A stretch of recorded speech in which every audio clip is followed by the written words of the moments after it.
మంత్రులైతే ఇంకా చెప్పక్కర్లా.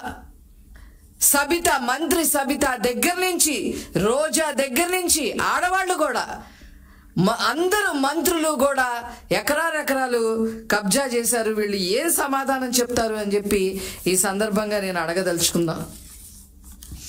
ఇకపోతే ఇవన్నీ ఒక ఎత్తు అయితే, ఆన్లైన్లో రికార్డులు మాయం చేసేయటం, యజమానుల్ని బెదిరించి రాయించేసుకోవడం, ఏదైనా వివాదంలో ఉన్న భూములుంటే మధ్యవర్తులుగా వ్యవహరించి లాక్కోవడం, ఇలాగా ఈ రకంగా ఎక్కడ హద్దు అదుపు లేకోకుండా మొత్తం ల్యాండ్ మాఫియా గ్రామానికి పాకించేసిన హీన చరిత్ర ఈ వైసీపీది.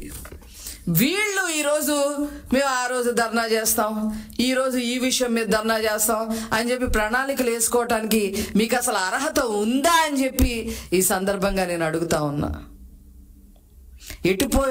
రాష్ట్రం మొత్తం కబ్జాలమయం చేసి ఆఖరికి సెంటు పట్టా భూములు కూడా కబ్జా చేసేసి ఈరోజు నీతి వాక్యాలు మాట్లాడి, మరి ముఖ్యమంత్రిగా ఉండగా ఏనాడు బయటికి రాని ఈ జగన్మోహన్ రెడ్డి, ప్రెస్ మీట్లు పెట్టని ఈ జగన్మోహన్ రెడ్డి, రికార్డు ప్రెస్ మీట్లు రిలీజ్ చేసిన ఈ జగన్మోహన్ రెడ్డి ఈరోజు బయటకు వచ్చి చిలక పలుకులు పలుకుతా ఉంటే ప్రజలు గమనించట్లేదా అనే విషయాన్ని వాళ్ళు తెలుసుకోవాలి అని చెప్పి ఈ సందర్భంగా నేను తెలియజేస్తా ఉన్నా.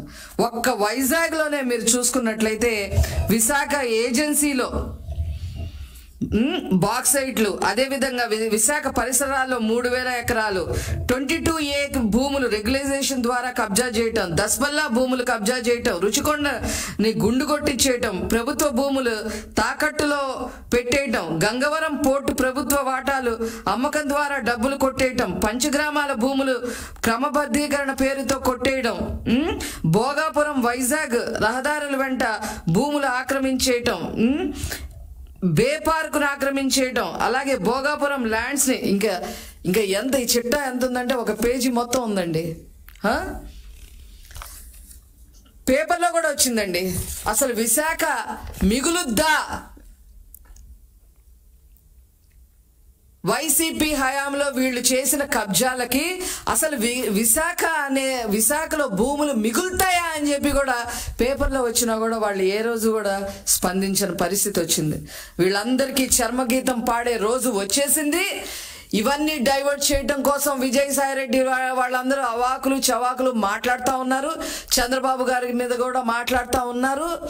అసలు మీరు బ్రతికుంటే కదా, ఇంతకన్నా నేనేం చెప్పదలుచుకోలే. మీరు బ్రతికున్నా ఎక్కడుంటారో మీకు తెలుసా? తేలుస్తారు ప్రజలు. త్వరలోనే తేల్చబోతుంది ప్రభుత్వం. మీరు ఏ జైళ్లలో మగ్గబోతున్నారో, ఏ జైళ్లలో ఉండబోతున్నారో, మీ శేష జీవితం ఎక్కడ గడపబోతున్నారో ప్రజలు త్వరలోనే నిర్ణయించబోతున్నారనే విషయం మీరు తెలుసుకోవాలి. ఈ రెవెన్యూ సదస్సులు ద్వారా వీళ్ళ మాఫియా ఇంకా కూడా బయటపడింది, ఇంకా బయటపడతాయి. ఇంకా 35 రోజుల పైన ఈ రెవెన్యూ సదస్సులు జరగబోతున్నాయి. ప్రజలు మిమ్మల్ని తరిమి కొట్టే రోజు దగ్గరలోనే ఉంది. మీ కనీసం మీ ఆనవాళ్ళు కూడా లేకుండా మిమ్మల్ని ఈ ఆంధ్ర రాష్ట్రాన్ని నుంచి తరిమే పరిస్థితి మీరే తెచ్చుకున్నారు అని చెప్పి ఈ సందర్భంగా తెలియజేస్తారు.